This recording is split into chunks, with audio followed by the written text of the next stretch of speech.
اعوذ باللہ من الشیطان الرجیم بسم اللہ الرحمن الرحیم الحمدللہ رب العالمین الصلاۃ والسلام علی الرسول الثقلین محبوب رب المشرقین المغربین جد الحسن والحسین والقاسم محمد اللہم صلی علی محمد وعلی اہل بیتہ الطیبین الطاہرین المعصومین المظلومین بسم اللہ الرحمن الرحیم کل نفس ذائقۃ الموت صلوات پڑھیں محمد اللہم صلی علی محمد وعلی محمد۔ حضرات امام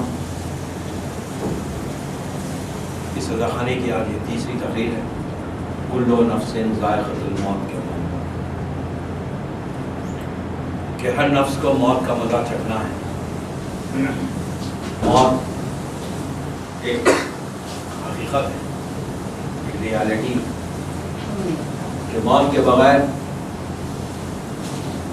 کوئی چیز ہمارے سامنے نہیں آتی، اس لیے کہ انسان ایک سٹیج تک زندہ رہتا ہے، پھر ایک سٹیج کے بعد وہ دنیا سے چلا جاتا ہے، اور جب دنیا سے جاتا ہے تو لوگ روتے ہیں اور اسے ہم لے کے جا کے ایک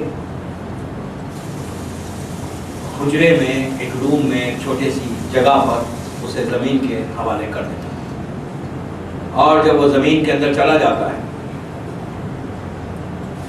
15-20 سال یا سب کانٹیننٹ میں 25 سال رکھے آپ، گلف میں 15 سال کے اندر باڈی ختم ہو جاتی ہے، اس لیے کہ وہاں کی جو مٹی ہے وہ سالٹیشن، جس کی وجہ سے 50 to 20 ایئرس کے اندر ختم ہو جاتا ہے انسان۔ یہ زندگی ہے، زندگی کا آغاز ہوتا ہے اور اس کا انجام بھی ہوتا ہے۔ ایک سٹیج پہ آ کے سب کو جانا ہے، کوئی یہاں رہنے نہیں آیا۔ اگر کوئی یہ سمجھ رہا ہے کہ میں ہمیشہ یہاں رہوں گا تو وہ غفلت میں۔ جانا سب کو ہے، کہاں سے جانا ہے یہ کسی کو نہیں معلوم، کب جائیں گے یہ بھی نہیں معلوم، کس جگہ سے جائیں گے یہ بھی پتہ نہیں ہے۔ ینگ ایج میں ہو یا بوڑھے ہو گئے کبھی بھی جا سکتے، اس لیے کہ آج کل آپ جانتے ہیں کہ کتنے ایسے واقعات ہیں کہ ایک لمحہ پہلے بات کرتے تھے، پتہ چلا دوسرا لمحہ ایسا آیا کہ وہ دنیا سے چلا گیا، خاموش ہو گیا۔ موت وہ حقیقت ہے کہ دوستو، مولا کائنات کا عجیب جملہ ہے، مولا کہتے ہیں کہ موت کو سینے سے لگا کر چلو۔ سورہ جمعہ میں اللہ پکار کے کہہ رہا ہے کہ اگر سچے ہو تو موت کی تمنا کرو۔ موت کی تمنا کوئی نہیں کرتا، خواہش کوئی نہیں کرتا، آرزو نہیں کرتا۔ آپ دیکھیں کہ اگر سچے ہیں تو پھر خوف کس کا ہے، ڈر کیوں ہے کہ موت آئے گی تو ہم ختم ہو جائیں گے؟ اچھا ہے جب تک دنیا میں ہو کچھ نیک کام کرتے رہو کہ جب موت آئے تو ملک الموت خود آپ کا استقبال کرے، موت استقبال کرے، خبر آپ کا استقبال کرے۔ ایسے واقعات ہیں تاریخ کے۔ میں نے پہلی مجلس میں بات کہی تھی کہ اگر شیعہ جو ہوتے ہیں نا وہ موت پہ کنٹرول ان کا ہے، تو کل کی مجلس کے بعد کچھ مومنین نے مجھ سے کہا کہ آپ 2 باتیں پوچھی۔ پہلی بات یہ تھی کہ شیعہ موت پہ کنٹرول کیسے پاتا ہے، اگر ہم شیعہ ہیں تو کیسے کنٹرول کر سکتے ہیں، اور دوسری بات خاک شفا کے بارے میں۔ تو آج دونوں باتوں کو میں واضح کر دوں۔ کل میں نے خاک شفا کے بارے میں کہا تھا کہ خاک شفا اگر خبر میں رکھی جائے تو وہاں پر عذاب نہیں ہوتا۔ یہ میرا جملہ نہیں ہے، یہ معصوم کا جملہ ہے۔ لیکن موت پہ ہم کنٹرول کیسے کریں گے؟ اگر آپ کنٹرول کر گئے تو آپ کامیاب ہو گئے۔ مومن اگر ہے، شیعہ مومن، تو پھر موت سے نہ ڈر ہے نہ موت سے خوف ہے، بلکہ موت آپ کی محتاج ہو جاتی ہے۔ آپ موت کے نہیں، آپ جب چاہے موت آ سکتی ہے۔ میں بڑی بات کر رہا ہوں لیکن حقیقت ہے کہ آپ موت پہ کیسے کنٹرول کریں گے۔ تاریخ کے واقعات ہیں، ہماری ہسٹری 1400 ایئرز کی ہسٹری ہماری 1400 سال میں ہر صدی میں آپ کو بتا سکتا ہوں کہ کیسے کس طرح لوگوں نے جو امام کے چاہنے والے، صحیح معنی میں امام کے چاہنے والے تھے، جو پائس تھے، پائس شیعہ تھے، میرے 5 دن کی تقریروں کا ایک ہی ہے کہ ہم پائس بن جائیں، اتنے پائس بنے کہ جیسا آپ کو امام دیکھنا چاہتا ہے، جیسا علی آپ کو دیکھنا چاہتا ہے، زمانے کا امام آپ کو جیسا دیکھنا چاہتا ہے نا، ویسے پائس بن گئے۔ تاریخ کا واقعہ، مشہور واقعہ ہے میثم تمار کا۔ کون تھے میثم؟ یہ موت پہ قابو کیسے پایا جاتا ہے؟ میثم کون تھے؟ میثم ایک امام کا چاہنے والا تھا، ہم جیسا شیعہ تھا، لیکن میثم تمار کی جو شیعت تھی نا وہ ہماری طرح نہیں تھی۔ ہماری شیعت زبان کی نوک کی ہے، ہم کہتے ہیں ہم شیعہ ہیں بس، لیکن جو اصل شیعہ بننا ہے نا ویسا شیعہ نہیں ہے۔ ہم بڑے آسانی کے ساتھ کہہ رہے ہیں کہ ہم شیعہ امام کے چاہنے والے ہیں، صبح شام امام کا ذکر کرتے ہیں، لیکن گناہ اتنے ہیں، شک اتنا ہے کہ ہم ویسے شیعہ پائس نہیں بن سکے۔ اگر آپ پائس بن جائیں تو پھر ہم موت پہ کیسے کنٹرول پا رہے ہیں؟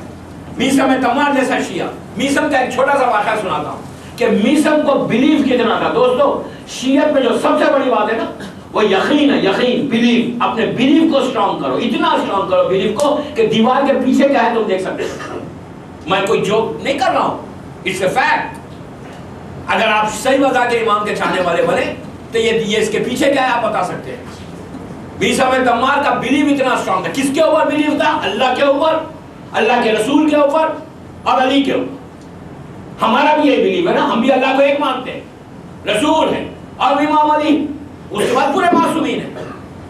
تو ہم ویسے سٹرونگ بنے جیسے امام چاہتا ہے۔ میثم تمار کا ایگزامپل دیتا ہوں۔ 60 ہجری کا یہ واقعہ، پلیز غور سے سنیں۔ 60 ہجری واقعہ کربلا بھی نہیں ہوا ہے، 61 ہجری میں کربلا کا واقعہ ہوا۔ 60 ہجری میں ابن زیاد گورنر بنتا ہے کوفے کا، واقعہ کربلا سے جسٹ بیفور ابن زیاد گورنر بنا ہوا ہے، اور اس نے جب وہ کوفے کا گورنر بنا تو اس نے جتنے شیعان علی تھے ان کو اریسٹ کرنا شروع کیا، گرفتار کرنا شروع کیا۔ گرفتار کر کے اپنے جو پریزن تھا اس کا، جو زندان تھا اس میں قید کرنے لگا۔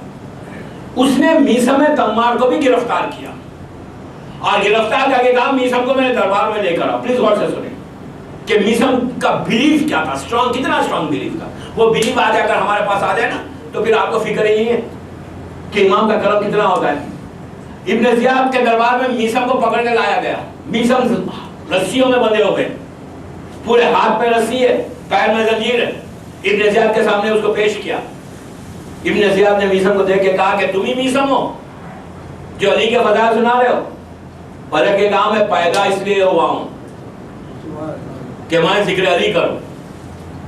اس کے بعد ابن زیاد سے گفتگو کرنے لگے، بات کرنے لگے۔ اس کے بعد میثم نے سر کو اٹھایا، دیکھا سامنے قیدی کھڑا ہوا ہے جو زنجیروں میں۔ اس کو دیکھ کے کہنے لگے مختار، وہ مختار تھے، مختار مبارک ہو تم قاتلان حسین سے بدلہ لو۔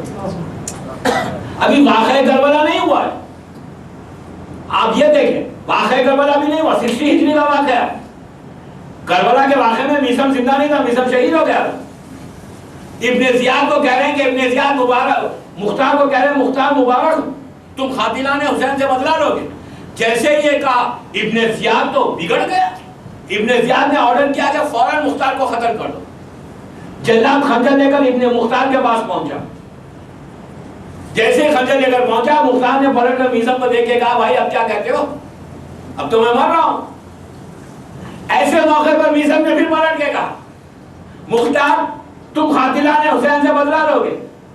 ابن زیاد آگ ہو گیا۔ دوستو سننا اٹس ویری ایزی۔ آپ دیکھیں کہ دشمن کا ماحول 1400 سال پرانی بات ہے، ظالم تخت پر ہے، اس کے آرڈر کے اوپر ایک لمحے میں گلا ختم ہو جائے، جان چلی جائے، انسان مر جائے۔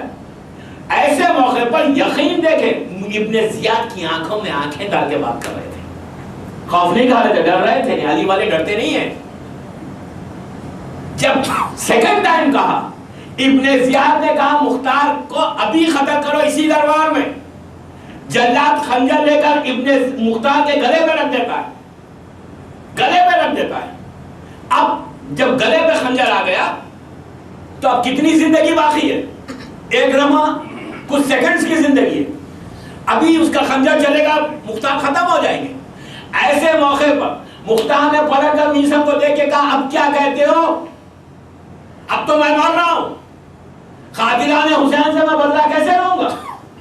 میثم کا بلیو اتنا اسٹرانگ تھا, پلٹ کے کہا کہ مختار تم قاتلان حسین سے بدلہ لو گے, اس لیے کہ اس نے مجھ سے کہا ہے کہ جو لوح محفوظ کی تحقیق کو بدل سکتا ہے.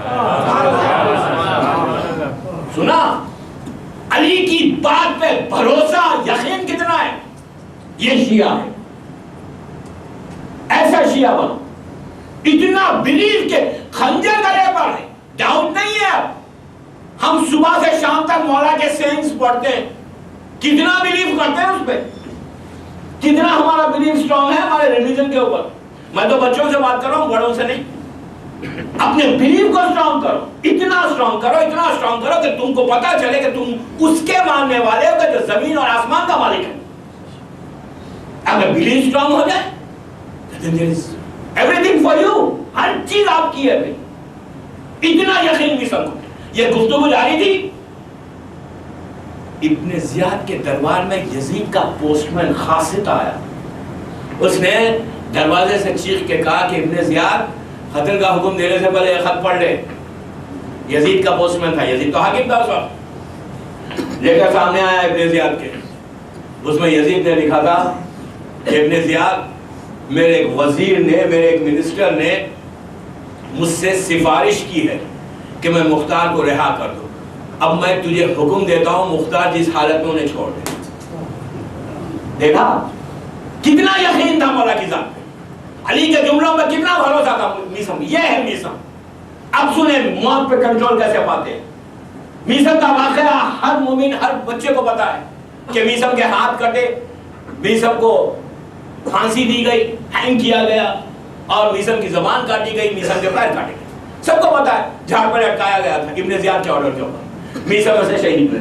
میرا سوال آپ سے ہے کہ اگر کسی کو ہینگ کیا جائے کیا وہ بول سکتا ہے؟ کیا وہ بات کر سکتا ہے جب کسی کو ہینگ کیا جاتا ہے؟ ابھی آپ نے دیکھا وہ ظالم کو کس طرح ہینگ کیا تھا عراق میں. سب خوش ہوئے نا. ایک ظالم تھا نا, ظالم کا انجام یہی ہوتا ہے, ظلم کا انجام یہی ہے. اس کو تو اور بڑا ظلم اور بڑی سزا ملنی تھی. بہرحال ہینگ اگر کسی کو کیا جائے کیا وہ بات کر سکتا ہے؟ اس کے بعد کسی کے اگر ہاتھ کاٹ دیا جائے, یہاں سے کسی کے پیر کاٹے جائے, تو کیا وہ بات کر سکتا ہے؟ It's not possible. میثم کوئی بڑا جری موٹا انسان, اونچا پورا نہیں تھا. میثم بڑے دبلے پتلے انسان تھے. اگر بڑا اسٹرانگ بھی ہو, ہینگ کرنے کے بعد بات کیسے کرے گا؟ تاریخ اپنی تاریخ نہیں, اپنی ہسٹری نہیں بول رہا ہوں میں, تمام مسلمانوں کی ہسٹری ہے کہ میثم کو جب ابن زیاد کے آرڈر کے اوپر جھاڑ پہ لے کے جا کے کوفے میں ایک جھاڑ پہ رسی گلے میں ڈال کے ہینگ کیا. ہینگ کر کے اس لیے کہ میثم جب پہنچے تھے ابن زیاد کے دربار میں تو میثم نے کہا تھا کہ ابن زیاد تو میرا قاتل ہے. تو ابن زیاد نے کہا تھا کہ تمہیں کیسے معلوم کہ میں تمہارا قاتل ہوں؟ تو کہا میرے مولا نے کہا کہ تو مجھے قتل کرے گا. تو اس وقت ابن زیاد نے پوچھا تھا کہ تیرے علی نے کچھ کہا کہ میں کیسے قتل کروں گا؟ تو کہا ہاں میرے مولا نے کہا تو مجھے پھانسی دے گا, ہینگ کرے گا, میرے ہاتھ اور پیر کاٹے گا اور میری زبان کاٹے گا.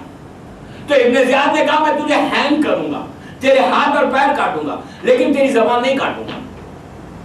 اس لیے نہیں کاٹوں گا کہ میں معذاللہ تمہارے امام کو غلط ثابت کرنا چاہوں گا کہ علی نے غلط کہا ہے. میثم نے پلٹ کے کہا یہ تو سمجھتا ہے تجھے کاٹنا پڑے گا,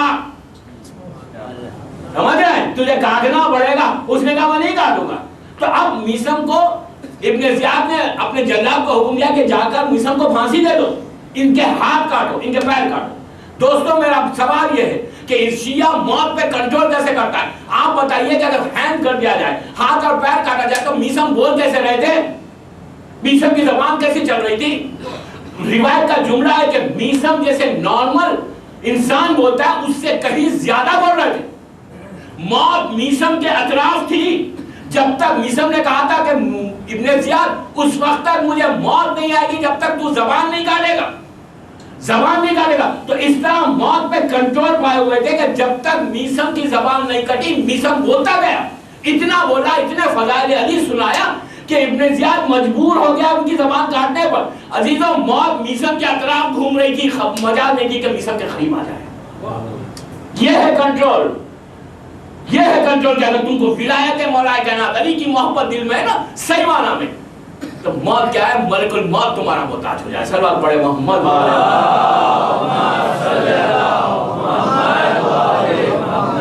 ایک اور پڑھے محمد۔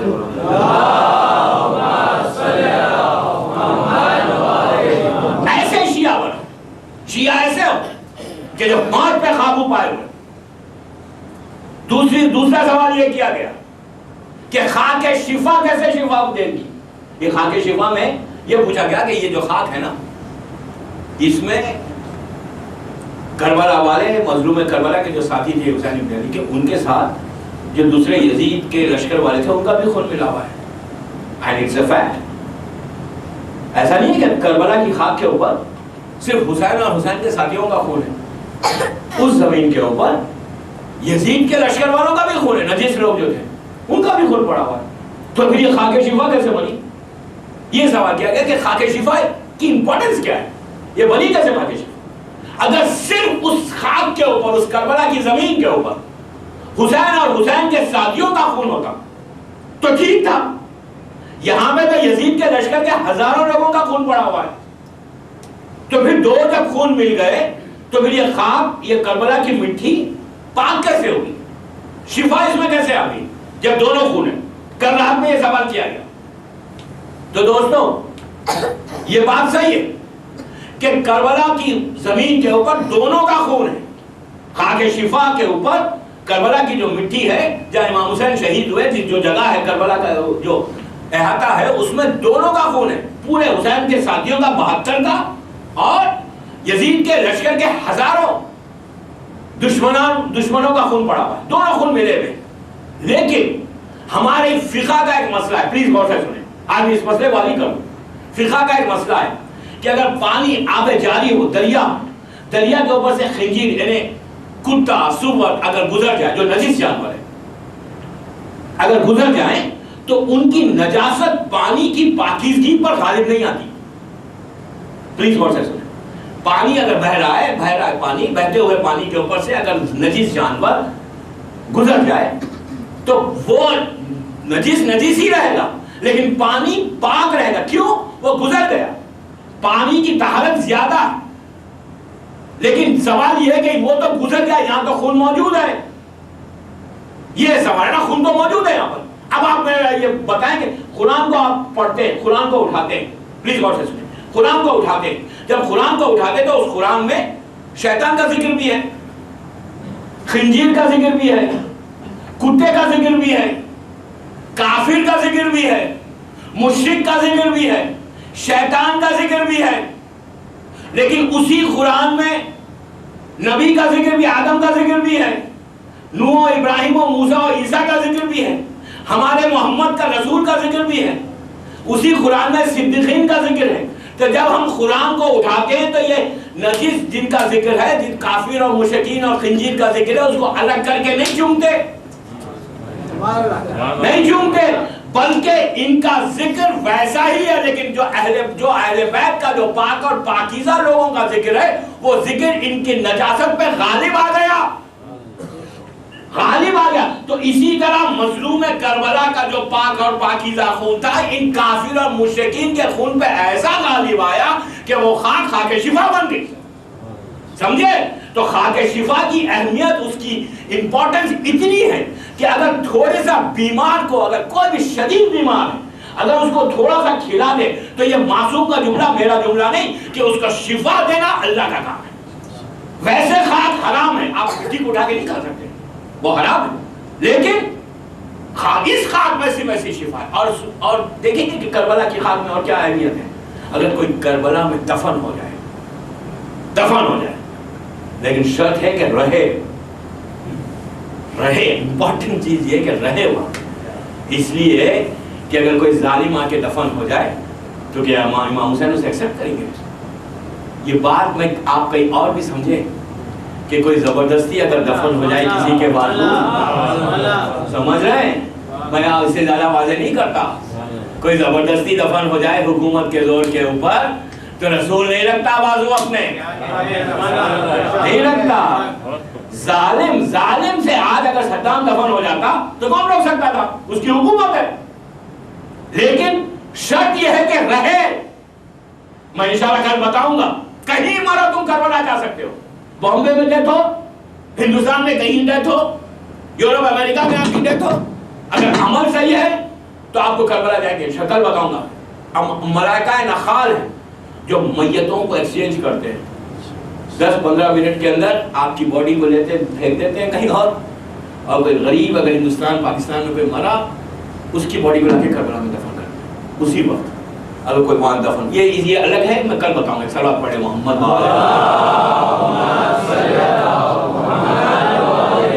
ایک اور پڑھے وہاں سے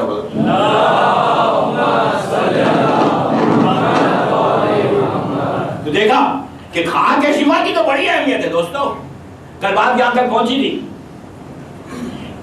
کہ خبر میں اس سے کھا کے شفا رکھو پہلی رات کے لیے، اور جو دوسرا بہترین عمل ہے وہ ہے صدقہ، پہلی رات کا صدقہ۔ ٹاپک پہلی رات ہی ہے نا، خبر کی پہلی رات ہے نا، تو دوسرا جو سب سے اچھی چیز ہے پہلی رات کو جو امپورٹنس ہے دینے کا، وہ ہے صدقہ۔ اب صدقے میں یہ نہیں ہے کہ آپ 100 روپے دیں، 1000 روپے دیں، 1 لاکھ روپے دیں، نو، آپ ایک روٹی کا ٹکڑا دے سکتے ہیں، ایک روٹی دے سکتے ہیں، 1 روپیہ دے سکتے ہیں، 50 پیسے دے سکتے ہیں۔ اللہ کے پاس کوانٹٹی نہیں ہے، کوالٹی ہے، سمجھ رہے ہیں؟ اللہ یہ نہیں دیکھتا کہ تم کتنا دے رہے ہو، اس لیے کہ ہمارا اسلام پیسے والوں کا مطلب نہیں ہے بھائی۔ کوئی اگر یہ سمجھ آئے کہ ہم بڑے پیسے والے ہیں تو وی کین برائب، یو کی ناٹ برائب اینی باڈی بابا۔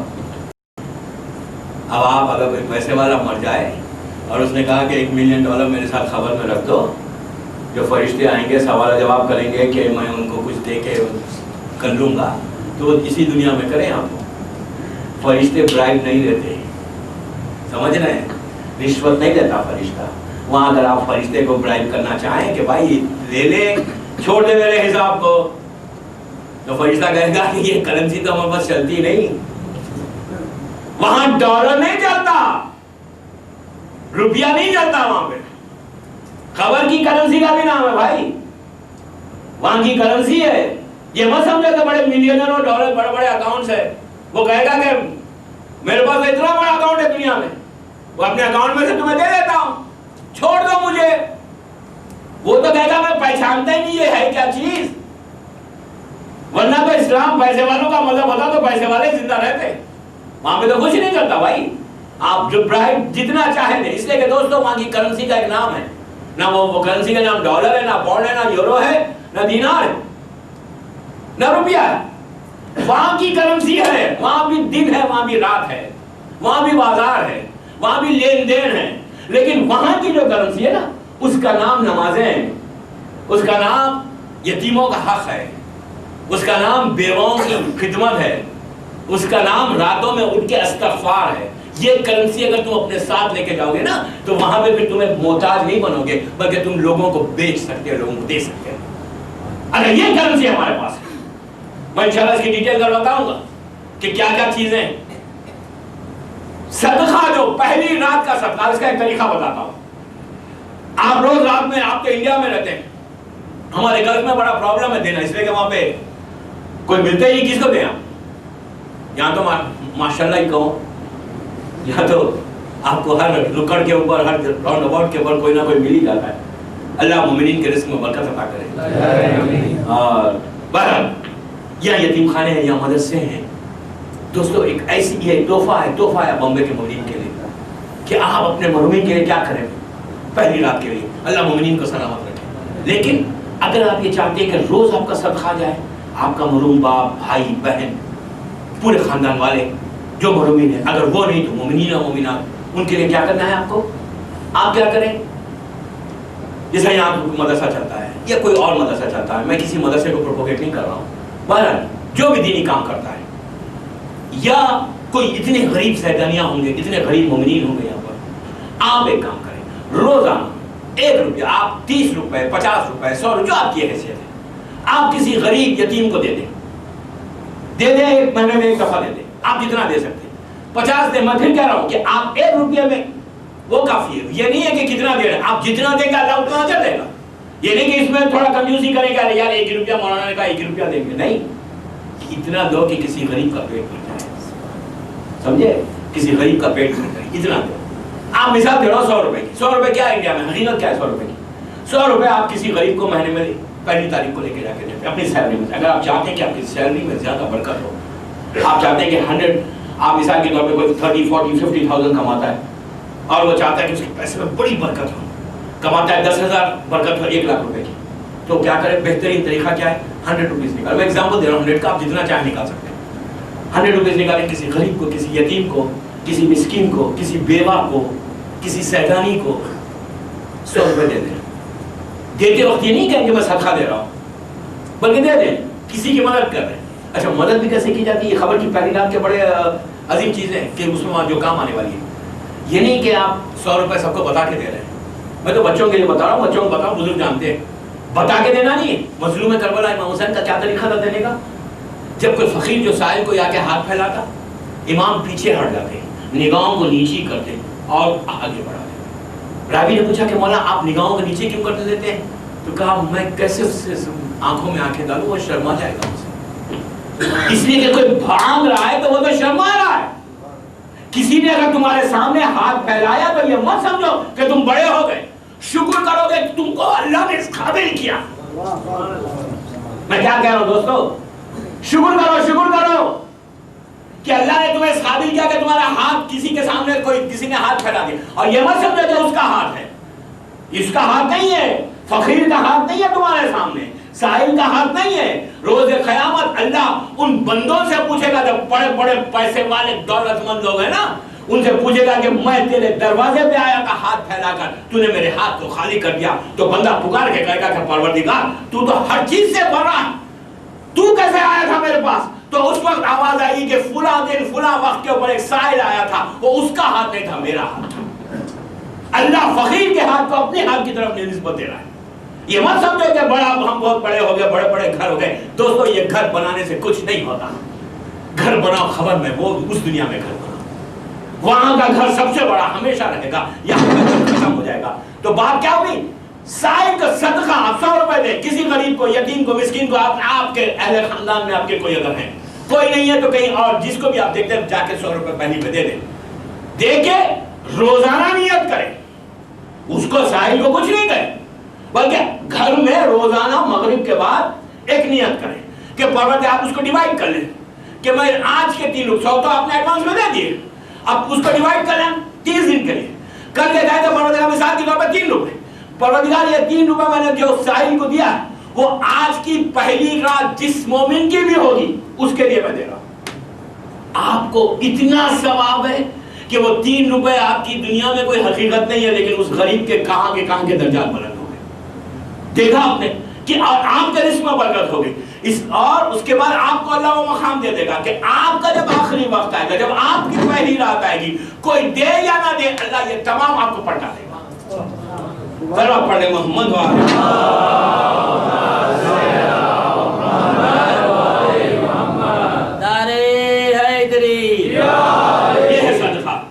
صدقے کا اتنا ثواب ہے کہ آپ اندازہ نہیں لگا سکتے. صدقے سے انسان کی زندگی بڑھتی ہے، صدقے سے انسان کی زندگی کم ہوتی ہے. اگر آپ چاہتے ہیں کہ آپ کی زندگی میں برکت ہو، مثال کے طور پہ اللہ نے آپ کی زندگی کو 60 ایئرس لکھی یا 70 ایئرس لکھی، آپ چاہیں نا اس کو 100 ایئرس کر سکتے ہیں، زندگی آپ بڑھا سکتے ہیں. اور اگر صدقہ نہیں دیتے رہے تو آپ کی زندگی کم ہو جائے گی، 50 ایئرس تو 40 ایئرس ہو جائے گی. بہتر ہے کہ سبھی زندہ رہنا چاہتے تو دیتے رہے صدقہ. جلدی مرنا تو کوئی بھی نہیں چاہتا نا بھائی، تو دے صدقہ. اتنا دے کہ آپ کی زندگی میں اللہ وہ برکت عطا کرے. اور کیا ہے صدقے کا فائدہ؟ یہ پہلی رات. اچھا نیت ضرور کرنا ہے کہ آج کی پہلی رات جس مومن کی ہے پروردگار اس کا اجر دے دے جو میں نے اس کو دیا ہے. سائل کو نہیں مانو، آپ نے جس کو دیا اسے کچھ نہیں مانو. آپ کا اور اللہ کا معاملہ ہے. آپ نے فوراً کہا، اللہ نے فوراً آپ کی دعا کو قبول کیا. آپ ڈیوائڈ کر لیں، ڈیوائڈ کر کے اس طرح آپ بانٹیں تو آپ دیکھیں کہ آپ کو اجر عظیم کتنا ملے گا. اور اکبر سب دوسری چیز صدقے کے لیے کیا؟ پہلی رات کا آپ نے صدقہ دیا، اپنی زندگی کے لیے، اپنے رزق کے لیے آپ دعا کر سکتے ہیں. بیمار ہیں تو آپ صدقہ دیں. آپ کی کوئی حاجت ہے، کوئی خاص حاجت ہے، آپ اللہ کے سامنے دعا مانگنا چاہتے ہیں، آپ کوئی پرابلم میں تو آپ کیا کریں؟ آپ مصلی میں جانے سے پہلے صدقہ دیں. صدقے کی تو بہت چیزیں، وقت نہیں ہے میں بس میری ٹاپک نہیں بنا، میں بتاتا پورے ایک گھنٹہ صدقے میں پڑتا کہ کہاں کہاں فائدہ پہنچ سکتا ہے صدقے سے. پہلی رات کے لیے صدقہ سب سے بہترین عمل ہے، اس سے بہتر کوئی عمل نہیں. دوسرا، پہلی رات کے لیے 2 رکعت نماز، مشہور نماز، ایک آیت الکرسی 10 نازل کی، وہ تو سبھی پڑھتے ہیں، لیکن صدقے کے ساتھ وہ نماز بھی پڑھ لیں 5 منٹ میں. یہ نماز آپ روز پڑھ سکتے ہیں اس نیت کے ساتھ کہ پروردگار اگر آج کسی مومن کا انتقال ہوا ہے تو میں یہ نماز پڑھتا ہوں، اس کو اس کا اجر دے دیں. معصوم کہتے ہیں کہ جب تمہارا انتقال ہوگا انہی نمازوں کو اللہ شکل عطا کرے گا، عطا کر کے تمہاری خبر میں بھیج دے گا. آپ دوسروں کے لیے کریں، اس لیے کہ عزیز و اسلام میں سیلفشنس نہیں ہے. اسلام وہ مذہب ہے جس میں سیلفشنس نہیں ہے کہ میں نہیں ہوں وہاں پر. آپ دوسروں کے لیے کرو، فارگیونیس ہے اسلام میں. تو ہم ہمیشہ جب دوسروں کے لیے کچھ کرتے رہیں گے، آپ یقین کریں، آپ اگر کوئی آپ کو پرابلم ہے، پرابلم خود بخود سالو ہوگا جب آپ دوسروں کی مدد، اس لیے کہ اللہ چاہتا ہے کہ اس کے بندوں کے لیے آپ کچھ کرتے رہیں. نماز ہے، صدقہ ہے. تیسری چیز کیا ہے؟ یاسین. اب پرابلم ہمارے پاس یہ ہے کہ یاسین اگر ہم پڑھیں تو کوئی مرتا ہے تو ہی پڑھتے ہیں یاسین. نہیں، اگر کسی کی روح نہیں نکل رہی ہے، کوئی بستر مرگ کے اوپر ہے بالکل آخری وقت میں، تو کہتے ہیں یاسین جلدی پڑھو کے چلا جائے. یہ اس لیے تو ہم نے یاسین رکھی. یاسین اس لیے نہیں ہے بھائی، یاسین کے جو فائدے ہیں نا، آپ سوچ نہیں سکتے یاسین کے فائدے کیا ہیں. پہلی رات کے لیے، جو پہلی رات کا عذاب ہے فشار کا، اب میں آؤں گا فشار کے اوپر کہ فشار کیا چیز ہے. یاسین سے بہتر کچھ نہیں. پہلی رات کو فشار پڑھے، یاسین پڑھے پہلی رات کے لیے، اور سورہ ملک پڑھے. معصوم کا جملہ ہے کہ سورہ ملک اگر کسی کی خبر پہ پڑھا جائے اس کا نقصان کا عذاب ہو جاتا ہے جب تک سورہ ملک پڑھے جاتے. فشار کیا ہے؟ پہلی رات ہی کے عذاب میں ایک عذاب ہے فشار. آج سے آپ پریپیئر ہو جائیں پرسوں تک. مجھے پتا ہے کہ یہ باتیں جب آئیں گی میں، لیکن آہستہ آہستہ جا رہا ہوں. تھرسڈے کی مجلس جو آخری شہادت کی مجلس ہے اس میں ڈیٹیل بتاؤں گا. صلوات پڑھے محمد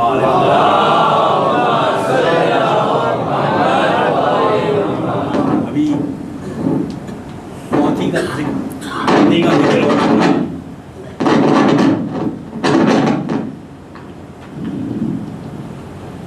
ایک اور پڑھ رہا سر بابا. آپ نے وہ چیز غور کی سزا خانے میں جب سے میں پڑھ رہا ہوں لوگوں کی آواز ہی نہیں نکلتی. اتنی آہستہ صلوات پڑھ رہے ہیں کہ سمجھ نہیں آ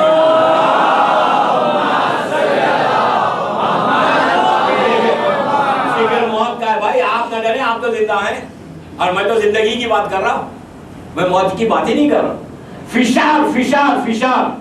چھٹے امام کہتے ہیں کہ جو فشار کو نہیں مانتا، میرا جملہ نہیں، آپ حیات الخلوق اٹھا کر دیکھیں، جو فشار کو نہیں مانتا وہ ہم میں سے نہیں. فشار وہ پہلی رات کا عذاب ہے. واٹ از فشار؟ یہ ہے کیا چیز دوستو؟ یہ وہ تکلیف ہے، یہ وہ عذاب ہے کہ جب میت کو لٹاتے ہیں اور اگر ہمارے گناہ صحیح نہیں ہیں، ہمارے اعمال صحیح نہیں ہیں، تو فشار کے بارے میں معصوم کا جملہ ہے کہ 2 دیواروں کا ملنا، اسے فشار کہتے ہیں. یہ کوئی آسان چیز نہیں ہے، یہ وہ عذاب ہے، یہ وہ تکلیف ہے جس سے معصومین نے پناہ مانگی ہے. آپ انصاف سے بتائیں، میں اس کی ڈیٹیل میں نہیں جاتا، ڈیٹیل تو بہت ہے. 2 زمین کے 2 حصوں کا ملنے کا نام فشار ہے، اور یہ پہلی رات کے عذاب میں سے عذاب ہے. اگر عمل صحیح نہیں ہے، گناہ تو کثرت ہے ہماری گناہ کی، تو یہ دیوار کا ملنا کہا کہ انسان ایک بال کی شکل کا ہو گیا. تاریخ کا مشہور واقعہ ہے، جناب سعد ایک صحابی رسول اور صحابی مولا کائنات تھے. یہ واقعہ ہمارے اہل سنت کی کتابوں میں بھی ہے. جناب سعد ایک عظیم ہستی کا نام تھا جو مولا کا بڑا چاہنے والا. ان کا مدینہ منورہ میں ان کا آخری وقت آیا. اللہ ان کو مدینہ کی زیارت نصیب. لاسٹ اسٹیج آتا ہے، لوگ آ کے اللہ کے رسول سے کہتے ہیں، رسول اللہ سے کہ وہ سعد بہت بیمار ہے. رسالت ماں سعد کے گھر آئے، اس کا سر اپنے زانوں پر رکھا. رسول جو عالمین کے لیے رحمت بن کر آیا، اس کے اپنے زانوں پہ رکھا. آخری سٹیج میں سعد کا انتقال ہوتا ہے، آغوش رسول. رسالت ماں اپنے ہاتھ سے غسل دیتے ہیں، کفن پہناتے ہیں، میت تیار ہوتی ہے. پلیز غور سے سنیں کہ فشار کیا چیز ہے. تیار ہوتی ہے. جب میت تیار ہو گئی تو آپ نے نماز شروع کی. نماز بھی کیسے کی؟ اللہ، آپ کو پتا ہے ہمارے پاس 5 تکبیریں ہوتی ہیں، 5 دفعہ اللہ اکبر کہتے ہیں نماز. رسول نے 70 مرتبہ کہا، 70 ٹائمز اللہ اکبر کہتے تھے، رک جاتے تھے، اللہ اکبر کہتے تھے، رک جاتے تھے. 70 ٹائمز ریپیٹ کیا. لوگ پریشان کہ 70 ٹائمز رسول نے کیوں کیا. اس کے بعد نماز شروع کی. رسول نماز جنازہ پڑھا رہا ہے. نماز ختم ہوئی، میت اٹھی. رسالت ماں جو کاندھا دے رہے تھے نا، ایسا پیدل پیر پنجے میں نہیں چل رہے تھے بلکہ اپنے انگلیوں پہ چل رہے تھے، ایسا چل رہے تھے رسول، ایسا چل رہے تھے. چاروں طرف اسی طرح چلتے ہوئے کاندھا دیتے ہوئے جنت البقیع پہنچے. اللہ ہم کو جنت البقیع کی زیارت نصیب. پہنچے، اپنے ہاتھ سے ساتھ کو خبر میں اتارا. خبر بند ہوئی. عذاب کے ساتھ واپس آیا. جب واپس آیا تو دروازے، وہ زمانے میں جو بھی دروازہ تھا، دروازے کے پاس آیا. رسول ایسا پلٹے، چہرہ سرخ ہو گیا. اصحاب نے پوچھا کہ چہرہ سرخ کیوں ہوا، بات کیا ہے؟ تو کہا اس پہ فشار ہو رہا ہے. لوگ حیران ہو گئے کہ آپ نے غسل دیا، آپ نے کفن پہنایا، اتنا نیک انسان تھا، اس پہ فشار ہو رہا ہے. آپ نے کہا کہ اس کا ایک گناہ ایسا ہے، اس کی تمام نیکیاں ایک طرف، ایک گناہ ایسا ہے جس کی سزا اس کو برداشت کرنا ہے، اس کے بعد اللہ تمام وہ اجر عطا کرے گا. وہ نیکیاں جو اس نے کی ہے وہ عطا کرے گا. اس کا جو سٹیٹس ہے، اس کا جو مقام ہے، اللہ تمام چیزوں کو اس کو عطا کرے گا، دے گا ضرور، اس لیے کہ وہ عادل ہے اور اس کا وعدہ ہے کہ میں ہر چیز عطا کرتا ہوں جب کوئی نیکی کرتا ہے. لیکن ان تمام اس کی پوری لائف میں ایک گناہ، پلیز غور سے سنیں، ایک گناہ ایسا تھا کہ جس کی وجہ سے اس پر فشار ہو رہا ہے. تو اصحاب نے پوچھا کہ یا رسول اللہ تکبیریں تو 5 ہیں، آپ نے 70 مرتبہ کیوں کہی ان کی نماز میں؟ تو کہا جب میں نے اللہ اکبر کہا تو جبرائیل 70,000 رحمت کے فرشتوں کے ساتھ نازل ہوئے. پھر اللہ اکبر کہا تو میکائیل آئے. پھر اللہ اکبر کہا تو اسرافیل آئے. تو کہا جب میں اللہ اکبر کر رہا تھا ملائکہ آ رہے تھے ان کی نماز جنازہ میں شریک ہونے کے لیے. اس کے بعد لوگوں نے پوچھا کہ آپ پنجوں کے بعد کیوں چل رہے تھے؟ تو کہا اتنا ہجوم تھا ملائکہ کا کہ جو لوگ انہیں کھانا دے رہے تھے، جس کی وجہ سے مجھے راستہ نہیں ملا تھا، میں چل رہا تھا. تو کہا اتنے ملائکہ نے نماز جنازہ پڑھی، اتنے ملائکہ ان کی میت میں شریک ہوئے، آپ نے اپنے ہاتھ سے خبر میں اتارا اور اس پہ فشار ہو رہا ہے. کیوں ہو رہا ہے فشار؟ تو کہا جو بھی اس نے نیکی کی اس کا اجر ضرور ملے گا، لیکن ایک گناہ اس کی زندگی میں ایسا کہ جس کی پنشمنٹ اس کو لازم ہے، کچھ دن تک اس پر ہوگا ہی عذاب، پھر اللہ اسے وہ مقام جنت میں مقام عطا کرے گا. تو پوچھا اس نے گناہ کیا کیا تھا؟ وہ گناہ جو اس وقت ساتھ کا تھا، آج ہمارے سماج کا، ہماری سوسائٹی کا اتنا وہ گناہ ہی نہیں ہے. وہ ہماری نگاہ میں گناہ ہی نہیں ہے. اس لیے گناہ نہیں ہے کہ ہم یہ سمجھ رہے ہیں کہ وہ گناہ تھا، ہم گناہ تھوڑی کرتے. آپ کو تو پتا ہے کہ کوئی بھی یہ نہیں کہتا کہ میں گناہ گار ہوں. کہتے ہیں آپ گناہ گار، آپ گناہ گار ہوں گے، میں تھوڑی. ہم تو یہ کہتے ہیں نا، ہمارا ایٹیٹیوڈ کیا ہے، ہم سمجھ رہے وہ گناہ گار. اپنا گناہ نظر نہیں آتا، دوسروں کے گناہ نظر آتے. ان کا گناہ کیا تھا؟ یہ اپنی وائف سے تلخ زبانی میں سختی سے بات کرتے تھے. اپنی بیوی سے، اپنی وائف سے سختی میں بات کرتے تھے. یہ وہ گناہ ہے. آج تو الٹا ہی معاملہ ہے. صحیح ہے، مجھے نہیں معلوم، بامبے کا تو نہیں معلوم، کویت کا معلوم. آج کل تو ماحول ہی بدل گیا، آج کوئی اور بات کر رہا ہے. لیکن دوستو آپ نے یہ ایکچولی واقعے میں کیا ہے، وائف سے کریں کسی سے کریں، زبان کی سختی یہ نہیں ہے کہ بیوی سے، زبان کی سختی، زبان کی سختی. تب زبانی، آپ تھوڑا پیسہ آ جائے تو ہم اپنے سبارڈینیٹ سے، اپنے نوکر سے، اپنے ان سے کیسے، رشتہ داروں سے کیسے بات کرتے؟ نہیں کرتے. سختی، زبان کی سختی. شیعہ وہ ہوتا ہے کہ جب وہ زبان کھولے تو وہ مٹھاس پیدا ہو، وہ شیرینی ہو، کہ لوگ دیکھ کے کہیں کہ علی والا ایسا ہوگا کہ جس کی زبان میں مٹھاس ہے. سخت زبانی سے، سختی سے بات کرنا گناہ کبیرہ ہے. گناہان کبیرہ شہید دستگیر شیرازی کی کتاب اٹھا کر دیکھیں، اس میں کیا لکھا انہوں نے کہ گناہان کبیرہ میں سے گناہ کہ اگر کوئی شخص سختی سے بات کریں. اب میں بات پہ بات آئی تو سنیں. رسول اللہ کا زمانہ, اللہ کے رسول کا زمانہ, پلیز غور سے سنیں. ایک شخص آتا ہے, ایک عورت آتی ہے, آگے کہتی ہے کہ اللہ کے رسول میں آپ سے کچھ سوال کرنا چاہتی ہوں. آپ نے کہا پوچھو. تو کہا آپ جانتے ہیں کہ میرے پڑوس میں کچھ عورتیں رہتی ہیں, کچھ لوگ رہتے ہیں. ان دو عورتوں کے نام لیے, لے کے کہا کہ ایک عورت تو وہ ہے کہ جو صرف رات بھر عبادت کرتی ہے, کثرت سے عبادت کرتی ہے, نمازیں پڑھتی ہے, روزے رکھتی ہے, اور جتنے واجبات ہیں اس کے علاوہ جتنے مستحب ہمارے سب کرتی ہے. لیکن رسول اللہ اس کی زبان بڑی سخت ہے. جب وہ زبان کھولتی ہے تو ایسے معلوم ہوتا ہے کہ زہر میں بجھا ہوا تیر ہے جو نکل گیا. اور دوسری ایک عورت ہے جو صرف واجب عمل کرتی ہے, زیادہ نمازیں, زیادہ دعائیں, زیادہ عبادت نہیں کرتی, صرف واجب عمل کرتی ہے, لیکن اس کی زبان میں مٹھاس اتنی ہے. یہ عورت پوچھ رہی ہے کہ رسول اللہ یہ بتائیے کہ جنت میں اس کا مقام کتنا ہے, اس کا مقام کتنا ہے. جو عبادت گزار ہے اس کا مقام کتنا بڑا ہوگا, جو خالی کم عبادت کرتی ہے اس کا مقام کیا ہے. سنیں کہ رسول نے کیا کہا. اللہ کے رسول نے کہا سنو, تم ایک جہنمی سے ایک جنتی کو کیسے ملا رہے. کتنی بڑی بات کہہ دی. اس نے کہا کہ جہنمی کون ہے, تو کہا کہ جو زبان جس کی خراب ہے. تو اس کے بعد رسول نے عجیب جملہ کہا کہ تم کیا سمجھ رہی ہو کہ اگر وہ زیادہ عبادت کرتی ہے تو یہ سمجھ رہی ہے کہ اتنی بڑی عبادت کر کے میں اس کے بندوں کو جو چاہے کہہ دوں. سمجھ رہے ہیں آپ, اللہ ہماری عبادتوں کا محتاج نہیں ہے. کوئی یہ نہ سمجھے کہ رات بھر عبادت کرتے صبح جب زبان کھلے تو اپنے رشتہ داروں کو, اپنے بھائیوں کو, اپنے دوستوں کو, اپنے غلاموں کو, اپنے نوکروں کو جو چاہے بولو. زبان میں مٹھاس ہو. علی والا کبھی سخت زبان سے بات نہیں کر سکتا. زبان میں وہ شیرینی, وہ مٹھاس, وہ سویٹنس ہو کہ آپ کی زبان کھلے تو پتا چلے کہ یہ شیعہ ہے. امام اللہ کا رسول کہہ رہا ہے کہ وہ کبھی جنت میں نہیں جائے گی جس کی زبان میں سختی ہو.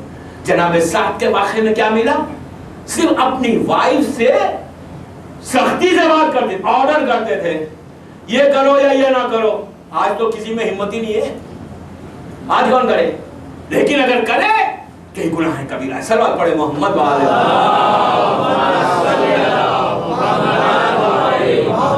ایک اور پڑھے بابا سے بولے.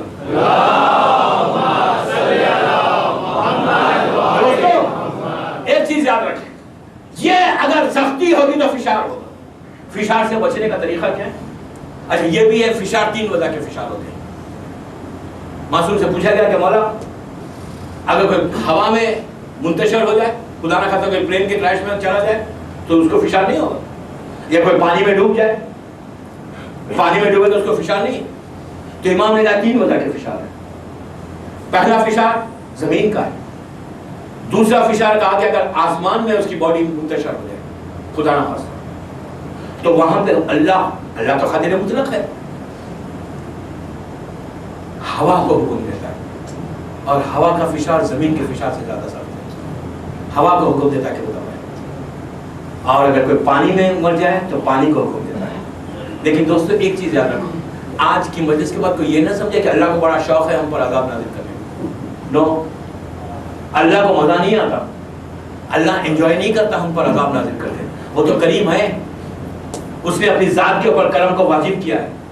یہ ہمارے گناہ ہے جس کی وجہ سے عذاب ہو رہا ہے. اللہ کو خدا نہ خواستہ مزہ نہیں آتا, وہ تو کریم ہے. ہمارے اتنے گناہ کے بعد وہ فارگیو کرتا جاتا ہے, معاف کرتا جاتا ہے. اس کے بعد اگر ہمارے گناہ حد سے زیادہ بڑھ جائیں تو پھر عذاب ہے. لیکن دوستو یاد رکھو, کوئی یہ نہ سمجھے کہ میں تو بڑا نیک ہوں, اس کے لیے ہمارے جیسا عذاب بتایا ویسی دعا بھی بتائی, کہ اس کی دوا بھی بتائی. کہا کہ تم یہ کرتے رہو تو تم اس عذاب سے بچ جاؤ گے.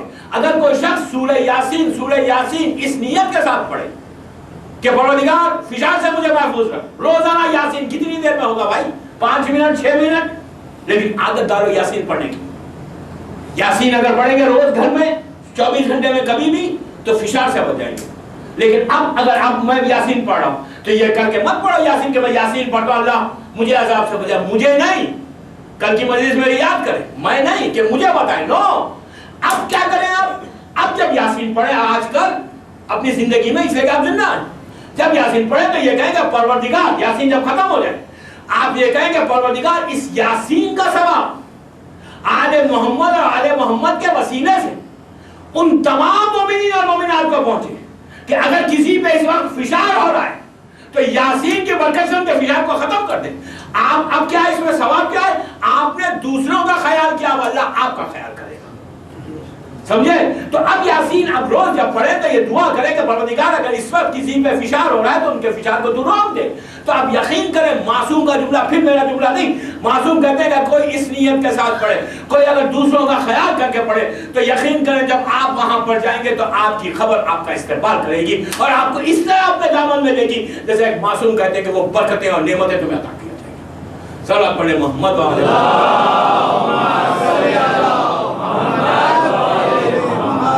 ایک بار پڑھے آواز بلند.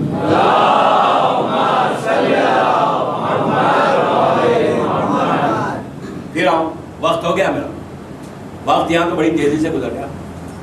تو آپ ایک کوشش کریں کہ ہم پہلی رات کے لیے اتنا پریپیئر ہو کہ جب وہ وقت آئے، وہ لمحہ آئے.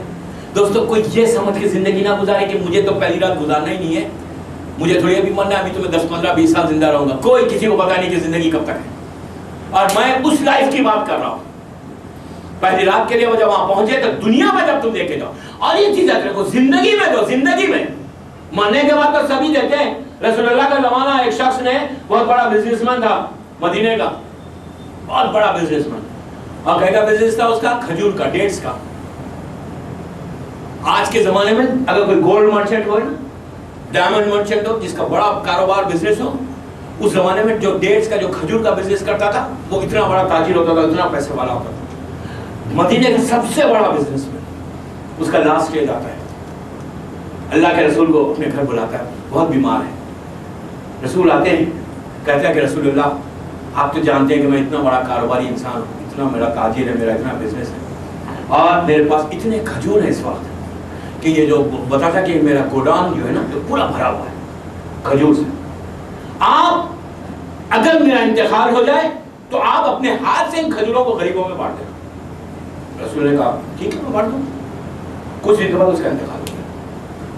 اس کا بیٹا پہنچا، بیٹا پہنچ کے کہنے لگا کہ اللہ کے رسول میرے باپ کی وصیت ہے کہ اس کے اتنے جو کھجور ہے اس کے نام پہ، اللہ کے نام پہ بانٹ دیں تو میرے باپ کو کچھ اجر ملے.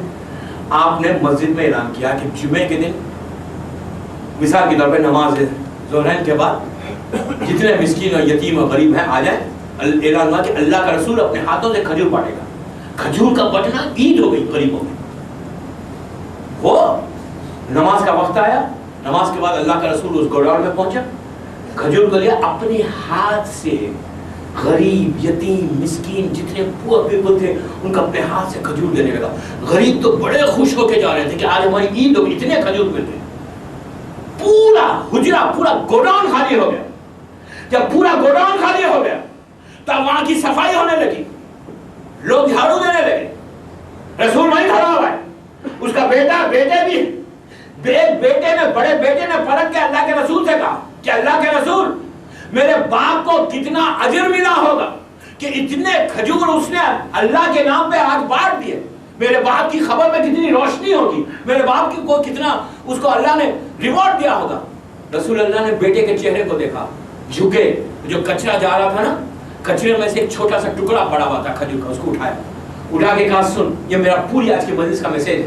اٹھا کے کہا سن، اگر یہ کھجور، اتنا کھجور، ایک ٹکڑا کھجور کا وہ اپنی زندگی میں دیتا اللہ اتنا ہی اثر دیتا. زندگی میں دیتا، مرنے کے بعد تو بیکار ہے، ہمارے لیے دے دو غریبوں کو، ہم کو کیا فائدہ ہے.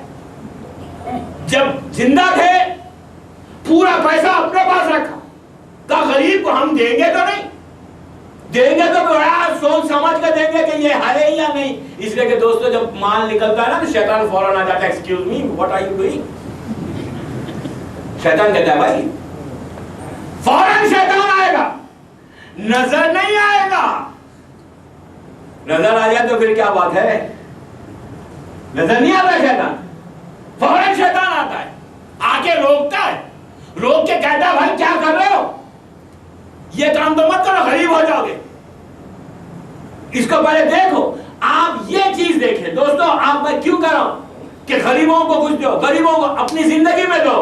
جتنا دو گے وعدہ آپ یقین کریں کہ آپ کسی بینک میں کسی کمپنیز میں جو آپ شیئرز خریدتے ہیں یا بینک میں ڈالتے ہیں تو 1 لاکھ روپیہ مثال دے رہا ہوں میں 1 لاکھ روپیہ ڈالا تو کتنا دے گا 8-10% پروفٹ کتنا ہوگا 8-10-15-20 مجھے انڈیا کا پتا نہیں کیا ہوگا اس سے زیادہ کیا ہوگا بھائی 10-12 سے زیادہ کون دے گا کون سا بینک یا کون سی کمپنی دیتی ہے وعدہ اللہ کا ہے کہ تم 1-2 میں 70 دوں گا اس سے زیادہ پروفٹ اور کیا چاہیے بزنس کمیونٹی ہے نا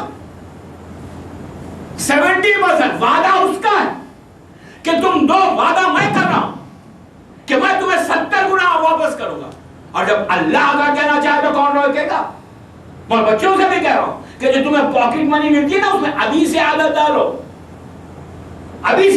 کچھ دینے کی اس لیے کہ جب دو گے تو ضرور تمہیں اللہ واپس کرے گا تو آپ جو بھی دینا ہے نا اپنی زندگی اپنی پہلی رات کو اگر صحیح کرنا ہے برائٹ کرنا ہے اس ڈارکنیس کو وہ کل بتاؤں گا کہ اس اندھیرے کو روشنی میں کیسا بدلے آپ وہاں پہ ایئر کنڈیشن بھی ہے خبر میں جس کو یہاں سینٹرل ایئر کنڈیشن میں رہنے کی عادت ہے نا تو ان کو سینٹرل ایئر کنڈیشن بھی ملے گا انشاءاللہ ٹمارو اتنی اچھی خوبصورت خبر بنے گی بڑے بڑے گھروں میں یہاں رہتے ہیں نا ماشاءاللہ بامبے میں اللہ ہر مومن بڑے گھر میں نہیں آتے بڑے بڑے فلیٹس میں 5-5, 6-6, 10-10 کروڑ کے فلیٹ میں رہے وہ اس خبر کو بھی 20-25 کروڑ کی بنا لیں میں کیا کہہ رہا ہوں یا 3 بیڈ روم کے فلیٹ میں اس کو 10 بیڈ روم بنا لیں بنگلہ بنا لیں انشاءاللہ بنے گا آپ کو آخری مجلس میں بتاؤں گا کہ وہاں پہ کتنے راستے نہریں محلات ہیں وعدہ اللہ کا ہے میرا نہیں میں یوں ہی نہیں کر رہا میں کوئی اسٹوری نہیں سنا رہا ہوں میں حقیقت سنا رہا ہوں کہ ایسے ایسے محلات ہیں نا کہ آپ پریشان ہو جائیں گے یہ خبر ہے یہاں تو محلات ہیں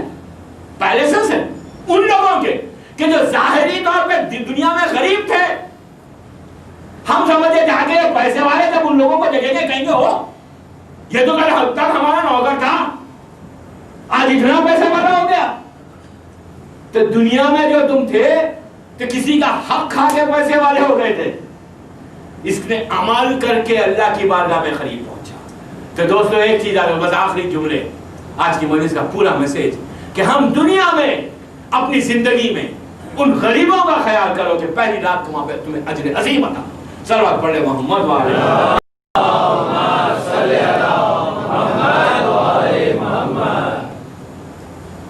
کتنے پیسے والے آج زندہ ہیں فرعون اور نمرود سے زیادہ کوئی پیسے والا تھا میں آپ کی ڈیٹیل اگر آئی تو کل بتاؤں گا کہ فرعون کے پاس کتنا پیسہ تھا اور نمرود کے پاس کتنا پیسہ تھا آج کوئی باقی نہیں ہے یزید کے پاس کتنا پیسہ تھا سونے کے برکس تھے سونے کی اینٹیں تھی لیکن کہاں ہے آج یزید یہ امیر شام کہاں ہے آج ختم ہو گئے نا کون زندہ ہے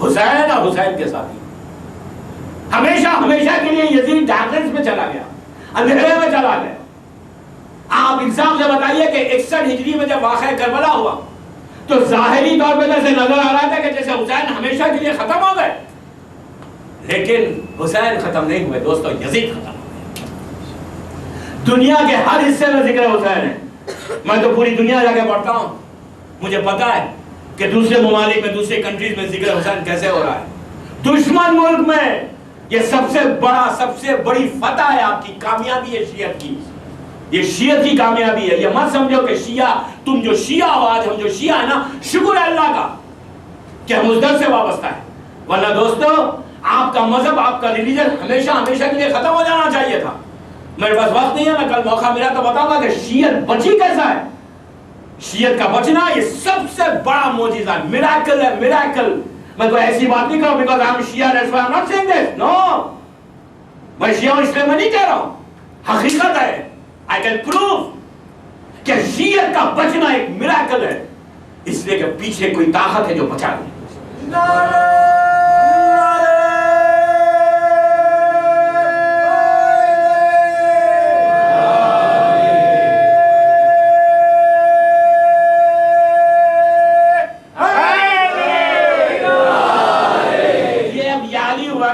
میری آج 5 منٹ میں آپ کے زیادہ لے لیتا ہوں کیا کریں گے آپ تو بیٹھے نہیں پلیز 5 منٹ اب یہ بات آئی تو میرے ذہن میں بات آئی یہ جو طاقت ہے نا آپ کی. ہانگ کانگ میں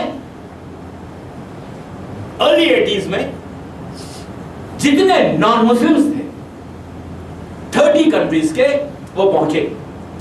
اس میں جتنے سائیکولوجسٹ تھے, اینتھروپولوجسٹ تھے, بڑے بڑے نفسیات کے جو ماہر تھے, جتنے سائیکولوجسٹ تھے سب پہنچے. اور انہوں نے ریسرچ کیا مسلمان اسلام کے اوپر, اور کہا کہ اسلام میں اتنے فرقے, اتنے برانچز ہیں, اور ایک ہے اس میں مذہب شیعہ.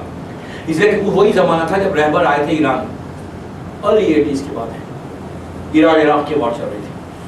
30 days تک, یہ چائنا پوسٹ کی رپورٹ کہہ رہا ہوں, 30 days تک انہوں نے ریسرچ کیا کہ پورا اسلام میں جو مسلمان ہیں وہ اور شیعہ میں فرق کیا ہے, شیعت میں اور تمام مسلمانوں میں فرق کیا ہے. 30 days تک نان مسلم جتنے بڑے بڑے سائیکولوجسٹ بیٹھے پورا ریسرچ کرتے, ریسرچ کر کے جو کنکلوڈ کرتے ہیں نا, ان کی جو کنکلوژن رپورٹ آئی, چائنا پوسٹ کی رپورٹ کہہ رہا ہوں, اس میں انہوں نے ایک بات لکھی. انہوں نے کہا کہ اسلام کے جتنے فرقے ہیں, جتنے برانچز ہیں اور شیعہ, ان میں فرق کچھ نہیں ہے, کوئی فرق نہیں ہے.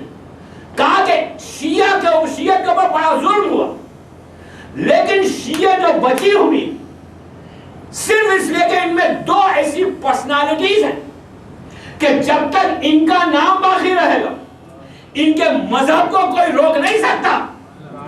یہ کون کہہ رہا ہے؟ نان مسلم. کس کو ریگارڈ کر رہا ہے؟ شیعت کی بقا کے بارے میں کہہ رہا ہے. اس کی ڈیٹیل اور آئیں گی, میں کل بتاؤں گا. بات صرف کنکلوژن, اس نے کہا کہ صرف 2 ایسی پرسنالٹیز ہیں کہ جس کی وجہ سے ان کا مذہب بچا ہوا ہے. ایک سب سے بڑی پرسنالٹی, جو پہلی پرسنالٹی کا نام لکھا, وہ کہا وہ علی ہے. کیوں؟ کہا کہ ان کے دل میں علی کی محبت ایسی ہے, یہ بلیو ہے کہ جو علی دے سکتا وہ کوئی نہیں دے سکتا.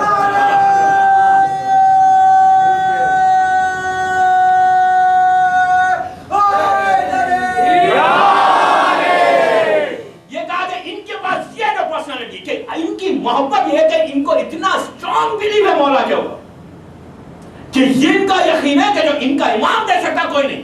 دوسری پرسنالٹی کا وہ حسین ابن علی ہے. کیوں؟ کہا کہ ہر, ان کا بات سنیں, وہ کہتا ہے کہ ہر قوم, ہر انسان زندہ رہنا چاہتا ہے, مرنا نہیں چاہتا, لیکن حسین والے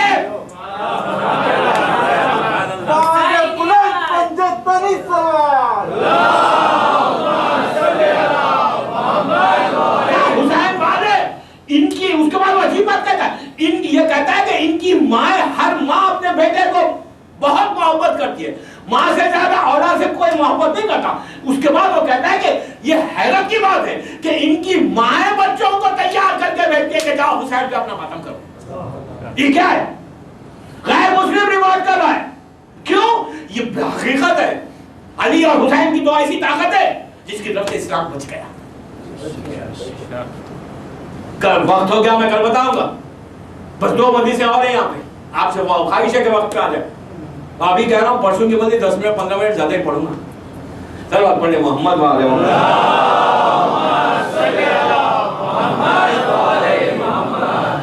عزیزو, یہ 2 طاقت ہے. اللہ ہماری پوری زندگی محبت علی اور محبت حسین میں گزر جائے انشاءاللہ. ان کے ٹیچنگز کے اوپر ہم عمل کریں اور انشاءاللہ ہم سب کا خاتمہ ایمان پہ ہو.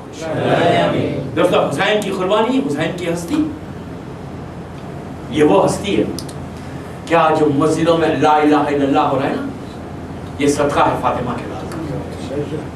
ورنہ اسلام, یزید کا اسلام ہم ایکسپٹ کرتے ہیں, یزید کا اسلام ہوتا ہے حرام, ہر چیز ہمارے سامنے ہوتی ہے. یہ حسین ابن علی کا صدقہ ہے کہ ایک دوپہر میں پورے گھر کو لٹا دیا, اور ایسے لٹایا کہ پھر یہ گھر آباد نہیں ہوا.